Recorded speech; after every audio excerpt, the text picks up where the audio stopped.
My daughter insulted me in front of my family. When I confronted her, my wife took her side. I just smiled.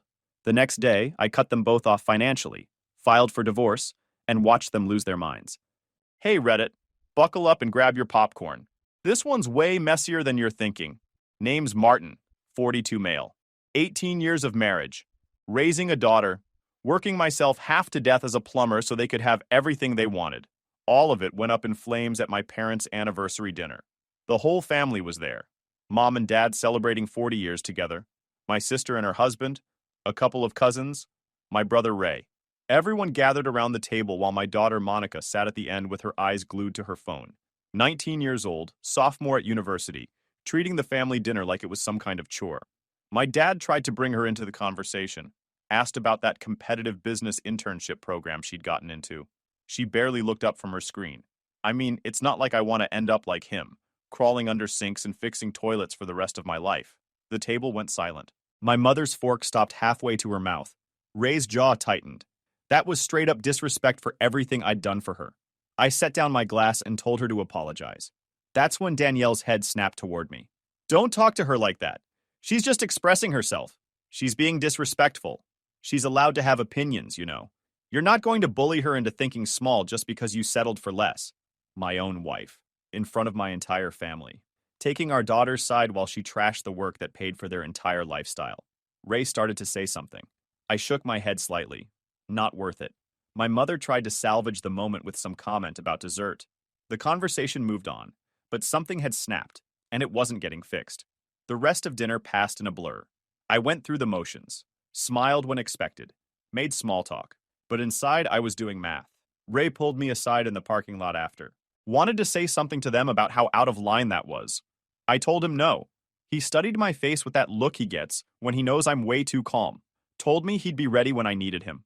That night, lying in bed next to Danielle, I stared at the ceiling while she scrolled through her phone. She didn't apologize. Didn't even bring up what happened. Just talked about remodeling the kitchen. Wanted that marble countertop she'd shown me last month. I told her sure. She finally looked at me, asked if I was okay. Perfect. Something in my tone got her attention, but her phone buzzed and she went back to scrolling. 2 minutes later, she was asleep. I stayed awake for hours, just thinking. That prenup Danielle had fought me on 18 years ago was suddenly the best decision I'd ever made. Colin had insisted on it. Said any tradesman bringing assets into a marriage needed protection.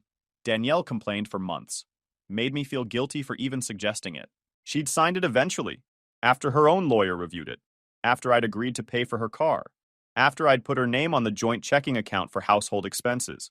I got up around 2 in the morning, went downstairs to my workshop, pulled out the fireproof safe where I kept important documents, found the prenup buried under insurance policies and equipment warranties, read through it by the light of my phone. Everything I'd owned before marriage stayed mine. The house, my business, my truck and tools, my retirement accounts, all protected. The only joint asset was that checking account for bills and groceries. I put the prenup back and locked the safe, sat in the dark. Something clicked. I finally saw what had been right in front of me this whole time. I thought about Danielle backing Monica without even blinking, the casual way she'd dismissed my career, like it was obvious I'd settled for less, like I should have known better than to expect respect. How long had she actually felt that way? The next morning I woke up before her, made coffee, sat at the kitchen table with my laptop while the house was still quiet. Something was bugging me, gut feeling, whatever you want to call it. It was telling me to start digging. I opened our joint checking account and started scrolling through 6 months of transactions. Everything looked normal at first. Grocery stores, utility bills, gas stations. Then I noticed a pattern. Every Tuesday and Thursday afternoon, there was a $50 charge from the Riverside Inn, parking fee. The Riverside Inn was that upscale hotel downtown, the kind of place people go for meetings they don't want anyone knowing about. My stomach dropped. Then I pulled up Danielle's calendar on our shared family account. Every Tuesday and Thursday she had blocked off from noon to 3. Yoga class with Denise. Thing is, I'd never actually seen her do yoga. Never seen a mat or workout clothes or anything suggesting she was taking classes twice a week. I kept digging. Found charges at restaurants I'd never heard of. A boutique hotel across town. Gift purchases from men's stores. Expensive cologne. Designer watches. Stuff I'd never received. The more I scolded, the more I started feeling sick. But what really got me were the charges on my business credit card. the one I used for plumbing supplies and work expenses only. Someone had been using it for personal purchases. High-end boutiques, jewelry stores, spa treatments. I pulled up my business checking account, found check images that made my stomach drop. Checks written to vendor names I'd never heard of. J. Morgan Consulting, Summit Property Services. Amounts ranging from $500 to $2,000. My signature on every one, except I'd never signed them. The handwriting was close, but not quite right. 14 forged checks over 6 months. Just over $22,000. Then I found the business credit card statements. A supplementary card I'd never authorized. In Danielle's name. Another $18,000 in personal charges over the same period. $40,000. Every cent documented. Every transaction tracked. The pattern lined up perfectly. Forged check processed early in the week. Hotel charges on Tuesday and Thursday. Unauthorized card purchases scattered throughout. Every single week for half a year. I sat back and stared at the screen. She wasn't taking yoga classes. She was meeting someone. And she'd been draining my business dry while doing it. The question wasn't whether she was cheating anymore. The question was who. I texted Ray. Needed a favor. He showed up exactly 60 minutes later, let himself in through the back door, and found me in my workshop. I showed him the bank statements on my phone, scrolled through the forged checks, let him see each one, watched his face get dark. 40 grand total, forged business checks, unauthorized credit card. His temper started showing. Asked if I wanted him to follow her. I told him no. What I needed was security cameras. If she asked, they were for the neighborhood watch. Johnson's car got broken into last week. Made perfect sense. He recognized that look on my face. Knew I had something cooking. I laid it out. I needed to see what was happening when I wasn't here. He asked what I needed from him. Just to be ready. When this went down, I needed someone in my corner who wouldn't try to talk me out of what needed to happen. After he left, I made a list. Camera equipment. Cloud storage for the footage. Backup drives. I needed backups for my backups. Needed to make sure nothing could be deleted or lost. I drove 2 towns over to a surveillance supply store.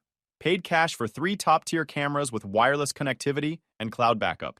$6,300 for the whole setup. Back home, I spent the afternoon installing them. Front door camera went up first, mounted high under the eave where it could catch faces and license plates. Living room camera I tucked into a decorative bookshelf behind old photo albums nobody ever looked at. Hallway camera replaced our existing smoke detector. Same model, same plastic housing, but with a high-def lens hidden in the center. By the time Danielle got home from work, the system was running perfectly. She asked about the camera out front. I told her neighborhood watch thing, security. She bought it, went about making dinner like nothing was different. That night at dinner, Monica complained about needing a new laptop. Some $1,500 MacBook all her friends supposedly had. Danielle immediately agreed, looked at me expectantly like this was already decided. I told her I'd think about it. She frowned, asked what there was to think about. I repeated myself. Monica rolled her eyes with that same contempt I was getting used to. Said she'd just use her birthday money. I told her good idea. After dinner, I went to my workshop and pulled up the camera feeds. Tested the playback feature. I set up alerts for motion detection. Anytime someone entered the house, my phone would ping. Cloud backup was automatic. The trap was set. Now I just had to wait. Tuesday morning, I told Danielle I had a big job across town. Commercial bathroom renovation at an office building. Could take all day. She said okay, mentioned she had yoga anyway. I kissed her goodbye. Went through all the motions. Then I drove to the job site. Spent an hour roughing in pipes for the new bathroom layout. Took photos of the progress for my records. Sent an update email to the client. Called my supply guy to order materials for next week. Normal workday. Normal routine. Around noon, my phone buzzed. Motion detected at front door. I pulled out my phone and opened the camera app. Watched the feed with my heart going a mile a minute. A black Audi pulled into my driveway. Not Danielle's silver Honda. A black Audi I knew real well. Peter's car. My best friend stepped out. Looked around the neighborhood like it was no big deal. Walked up to my front door like he'd done 100 times before for Friday night card games or weekend barbecues. Except this time he pulled out a key from his pocket. My spare key. The one I'd given him 3 years ago when we went on vacation and asked him to water the plants. He let himself into my house. I sat in my truck watching the feed. Gripped the steering wheel so tight my knuckles went white. Felt the anger building up in my chest. Peter, my best friend for over 20 years. The guy who'd been in my wedding, who came over for card games every month, who brought his wife Zoe over for couple dinners. Peter, who apparently had a key to my house and was using it whenever I was at work. I watched him walk through my living room, make himself comfortable on my couch, like he'd done it 100 times before. 20 minutes later, Danielle's car pulled in. She walked through the front door and Peter stood up. They didn't even wait, just went straight at each other right there in my living room. I watched for about 30 seconds. Then I turned off the phone and sat there feeling absolutely numb. This was my wife and my best friend stabbing me in the back together, and they'd been doing it in my own house while I paid for everything. I called Ray. He answered on the second ring. Peter's been sleeping with Danielle in my house. Silence. Then I heard him take a breath. You sure about that? I'm watching it on camera right now. Where are you? Sitting in my truck at a job site. Stay there. I'm coming to you. No, I'm handling this. Like heck you are. I'm 10 minutes away. Ray, listen to me. I need you thinking straight. Not showing up here ready to put someone in the hospital. Another pause. I could hear him pacing. That's what he did when his temper started building. Walked in circles. Just tell me what you need. I need you to not do anything. Not yet. I'm going to handle this the legal way, but I need to know you've got my back. You know I do. Good. I'll call you tonight. I hung up before he could argue. Started the engine. First stop was a locksmith 3 blocks away. I had to rekey the house. No more free access for anyone. Then I drove to my lawyer's office. Colin's office was downtown in one of those older buildings. I'd used him for business contracts when I bought my first work truck, then again when I set up the LLC. He was the one who insisted on the prenup 18 years ago. Best advice I'd ever gotten. I walked in without an appointment. His receptionist tried to stop me, but Collins saw me through the glass and waved me in. I pulled up my phone before I even sat down. Bank statements first. Showed him the forged check images with the fake vendor names. Then, the unauthorized business credit card in Danielle's name. Then I played the camera footage. Peter walking into my house with a key. Everything lined up perfect. Colin took notes on a yellow legal pad. Old school lawyer stuff. When the last video clip finished, he set down his pen and gave me the rundown. The prenup was rock solid. Everything I'd earned before marriage stayed mine. The house, the business, my retirement accounts, all protected. She'd signed it after her own lawyer reviewed it. No court was going to throw that out. The stolen money was even simpler. Forgery, fraud, unauthorized use of business credit. These were crimes with clear paper trails. Civil suit would be easy. She'd have to repay every cent plus damages and legal fees. The divorce itself? 3 months tops if she didn't fight. If she did fight, she'd just rack up legal bills before losing anyway. I asked about options for Peter. Colin leaned back in his chair, thinking. Mentioned we could potentially file a civil claim for aiding the fraud. Peter benefited from the stolen money even if indirectly. Dinners, hotels, gifts. Not a slam dunk, but worth going after given what I had documented. Do it, I said. Whatever makes him hurt. We spent the next hour mapping out the plan. By the time I left, I had a clear roadmap. File for divorce Monday. Serve her that same day. File the civil suit Wednesday. Let her lawyer scramble to respond. My next stop was across town. Zoe worked as a manager at a cafe near the university. Small place, local roasters. Quiet enough for a private conversation. I found her in the back office working on inventory spreadsheets. When I told her I needed to talk about Peter, her whole body tensed up. I showed her the footage on my phone. She watched without saying a word. Just sat there taking it in while I gave her the timeline. 6 months minimum. Probably longer. Her Tuesday mornings. His Wednesday warehouse inventory. All lies. She asked why I was telling her. I explained she deserved the same heads up I'd want if I was in her shoes. Also mentioned I was going after both of them legally. Wanted her ready for what was coming. Zoe nodded. Thanked me for the warning. Said she'd handle her end. I left her sitting there with her laptop. That evening I went home and started organizing. Created a folder on my desktop labeled Evidence. I backed everything up to 3 separate drives. One in my workshop, one in my truck, one in a safe deposit box I opened at the bank the next morning. Ray came by while I was working, brought pizza, and sat in my workshop while I walked him through the legal game plan. Showed him Colin's timeline. He asked what I needed from him. I told him the same thing I'd said before. Just be ready. When Danielle started calling family members trying to spin this her way, I needed people who knew the truth. He gripped my shoulder, said he had my back. Then he asked about Peter specifically. Wanted to know if there was anything he could do to make Peter's life miserable. I told him no. We were doing this clean. Nothing that could be used against me in court. Ray didn't like it, but he nodded. Said when everything was legal and finished, then we'd have another conversation. Fair enough. The next few days I focused on getting things in order. Changed all my online banking passwords. Updated my business insurance. Made sure Danielle's name wasn't on any accounts she shouldn't have access to. Called my accountant and gave him a heads up about the divorce coming. Wanted to make sure my business taxes were airtight for when Danielle's lawyer started poking around. I worked normal job sites during the day. Normal schedule. Gave no sign anything was different. At night, I reviewed evidence and made sure every detail was locked down. Wednesday morning, I woke at 5, made coffee, sat at the kitchen table with my laptop while Danielle slept upstairs. Opened our banking and started making changes. First, I removed her as an authorized user on every credit card linked to my accounts. 3 cards total, all canceled with 3 quick clicks. Then I rerouted my business income away from the joint account and into my personal business account. Set up alerts on the joint account so I'd know if she tried any big withdrawals. Left enough in there for bills and groceries, nothing more. Finally, I changed all my passwords. Banking, email, cloud storage, everything. By the time Danielle came downstairs at 7, I'd financially cut her off without her even realizing it yet. She left for work. Mentioned meeting Denise for lunch at that new Thai place downtown. I smiled and told her it sounded good. She left at 8. Monica left for school at 8:30. I waited until 9, then called into my main client and told them I needed the day for personal business. Then I drove to Peter's Plumbing Supply Company. He owned a small wholesale business. We'd actually helped each other out over the years. I sent him clients. He gave me contractor discounts. Real friendship stuff, or so I'd thought. His secretary greeted me when I walked in. I told her I was actually there to talk to Zoe. She mentioned Zoe usually came in after lunch.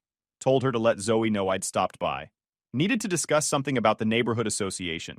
Left before Peter could spot me. That evening, Danielle tried to use her credit card at the grocery store. It declined.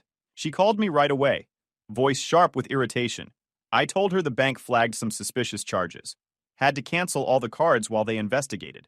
She asked what kind of charges. I said unauthorized purchases. Could be fraud. They're looking into it. She wanted to know how long this would take. I said could be weeks. These things take time. Long pause. I could hear other shoppers in the background. Could picture her standing in the checkout line with a cart full of groceries and no way to pay. I told her I'd give her cash for essentials until this got sorted out. She said that was ridiculous. Said she wasn't going to live on a cash allowance like a child. I told her she could always use her own money. That personal account she has. Dead silence. She hadn't expected me to know about that. She started stammering something about that being for emergencies. I said, well, sounds like an emergency to me.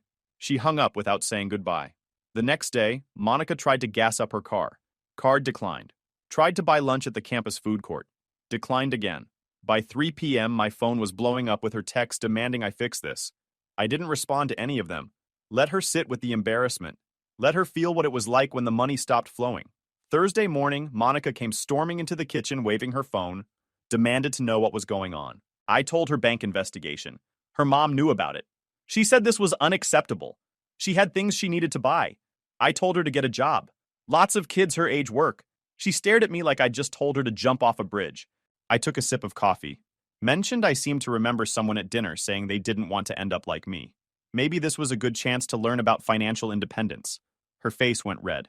Danielle appeared asking what was going on. I told them both we'd already talked about this. Bank investigation. Everyone's dealing with it. Then I headed out. By Friday, the panic had fully set in. Danielle called me 3 times during work. Monica texted demanding answers. I ignored them. What I didn't know until later, Danielle had spent Friday afternoon at the bank trying to access that secret account. The teller told her there was a hold on it pending fraud investigation. 7 to 10 business days to sort out. No withdrawals allowed. She'd also tried calling Peter 4 times. He never answered. His secretary said he was out of the office. Unavailable. Zoe had clearly gotten to him first. So, when I came home that night, Danielle was stuck with no credit cards, no access to her hidden money, and her backup plan suddenly not answering his phone. That night, I came home to find both of them waiting in the living room. Ambush formation. Danielle opened with accusations of financial abuse. I almost laughed. Told her that was rich coming from someone who stole $40,000 from my business. The room went dead silent. Danielle's face went white. Monica looked confused. Danielle tried to deny it, choosing her words carefully. I laid out exactly what I knew. The forged business checks. The unauthorized credit card in her name. The gifts she'd been buying for someone who definitely wasn't me. Monica asked what $40,000. I told her to ask her mother what she'd been doing every Tuesday and Thursday while she was supposedly at yoga. Danielle's face went from white to red. She told me to get out. I reminded her this was my house. She could get out. She brought up marriage. Rights. I smiled. Reminded her about that prenup she signed, the one she complained about for months. I pulled the divorce papers from my briefcase and dropped them on the coffee table. Told her she was being served Monday morning. She had until then to figure out where she was going, because after Monday, this house was mine, just like it was before we got married. Monica started crying, begged me not to do this. I told her I could, and I was. Her mother made her choices. Now she got to live with them. I walked upstairs to my workshop, locked the door, and pulled up the camera feeds. Watched them deal with reality while I didn't react. Monday morning, the process server showed up at 7. Danielle answered the door in her bathrobe. Took the envelope with shaking hands. I was already at my first job site when she called. Let it ring through. She called again and again. By the fourth call, I answered. She tried to sound reasonable. Martin, this is crazy. Honey, please, let's talk. We can work through this. There's nothing to work through, I told her. But it's one mistake. Come on. Are you really going to throw away 18 years over one? Shut up, Danielle. I cut her off. That's what you're calling 6 months of sleeping with my friend in my own house while using my money to pay for it? One mistake? But it wasn't for 6 months. It was just I know exactly how long this has been going on. She started crying. Then she brought up Monica. Are you really going to destroy her life too? Your own daughter? Monica destroyed whatever relationship we had at that dinner. I'm done dealing with disrespect. She's your daughter, and I am her father. Silence. She's 19 years old. If she can't show basic respect, then there's no need for me funding her lifestyle. People her age work and pay for their own shit. She should start doing that. She asked if we could meet and talk. I told her to talk to my lawyer. Hung up and blocked her number. Ray called 10 minutes later. Said Zoe just walked out on Peter. Took everything she could carry and went to her sister's place. Fast mover, I said. He said she was filing for divorce. Her lawyer was already drawing up papers. Then he told me the best part. Peter's business was in Zoe's name. Tax purposes. He was about to lose everything. Couldn't have happened to a nicer guy, I said. The next few days were a blur of lawyer meetings and paperwork. Colin filed the civil suit for the stolen money. Danielle tried everything. Called from different numbers. Showed up at job sites. Sent Monica to talk to me. I stonewalled all of it. The job site ambush happened Wednesday afternoon. I was working when I saw Danielle's Honda in the parking structure. She waited by my truck, watched me load tools. Started talking before I could get the door open. Said she wanted to explain. Said I didn't understand. Peter meant nothing. It was a mistake. She'd end it. We could fix this. I kept loading tools. Didn't look at her. Didn't say anything. She grabbed my arm. I stopped. Looked at where her hand was touching me. She let go. I told her nothing she said mattered anymore. She started crying. Said she was going to lose everything. Where were they supposed to go? How were they supposed to survive? I reminded her she had that secret account, the one with my stolen money. Maybe she should have thought about survival before committing fraud. Got in my truck. She stood there crying while I drove away. Thursday afternoon, I got a call from an unknown number. Peter's voice. Strained. Desperate. Begged me not to hang up. I hung up right away. By Friday, everything had finally hit them both. Peter's wife had filed for divorce and was going after the business. Danielle was facing a civil suit for 40 grand plus legal fees. I sat in Colin's office planning the next phase. He confirmed the prenup was holding up perfectly. She couldn't touch the house. Couldn't touch my business. Couldn't touch any assets I had before the marriage. Joint assets? The car in her name, she kept. Joint savings account got split 50-50. Everything else was mine. As for Monica, she was 19, legally an adult. The court wouldn't force me to pay for college. That was entirely my call.